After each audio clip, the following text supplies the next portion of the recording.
Right ఇప్పుడు నేను చెప్పబోయే న్యూస్ వింటే అసలు ఆడవాళ్ళు కానివ్వండి మగవాళ్ళు కానివ్వండి ఎవరైనా సరే అసలు ఏమాత్రం భేదం లేకుండా ఎందుకు ఇలా బరి తెగిస్తున్నారా అని మనకి చెప్పక తప్పదు. పరిచయాలనుకోనివ్వండి, ఈ ఫేస్బుక్ పరిచయాలనుకోనివ్వండి, ఇవన్నీ కూడా చూస్తూ ఉంటే నిజంగా మనుషుల ప్రాణాల మీదకి వస్తున్నాయంటే అవుననే సమాధానమే ఇవాళ రేపు కూడా సామాజికవేత్తల నుంచి సామాజిక వర్గాల నుంచి కూడా వినిపిస్తోంది. ఈ సంఘటన కర్ణాటకలో జరిగింది. మృతురాలు కర్ణాటకలోని హసన్ జిల్లా హొసకొప్పల్ ఏరియాకు చెందిన ప్రీతిగా గుర్తించారు. ప్రీతికి సోషల్ మీడియాలో పరిచయం అయ్యాడు పునీత్. అది కూడా ఎప్పుడో కాదు, లాస్ట్ వీక్ గురువారం రోజు. అయితే పరిచయమైన 2 రోజులకే, అంటే రెండవ రోజే, అంటే శుక్రవారం రోజే. సో పరిచయమైనటువంటి 2 రోజులకే, జస్ట్ వెరీ సెకండ్ డే, పరిచయమైన 2వ రోజే లాంగ్ డ్రైవ్కి వెళ్ళిపోయింది ఆ జంట. అలా పరిచయం అయిపోయి కారులో హాయిగా వెళ్ళిపోయారు, లాంగ్ డ్రైవ్కి వెళ్ళిపోయారు.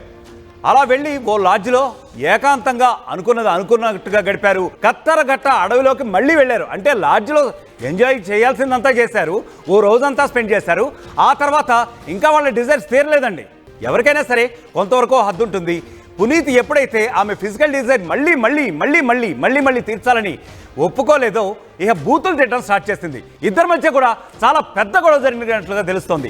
ఆ గొడవ జరిగి ఇంకా కట్టలు దించుకున్నది ఆవేశం ఇద్దరికి కూడా. సో ఒకళ్ళొకరు కొట్టుకున్నారు, విపరీతంగా కొట్టుకున్నారు.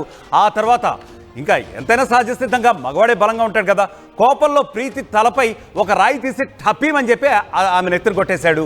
ఆ దెబ్బతో ఆమె స్ప్రో కోల్పోయింది అక్కడికక్కడే.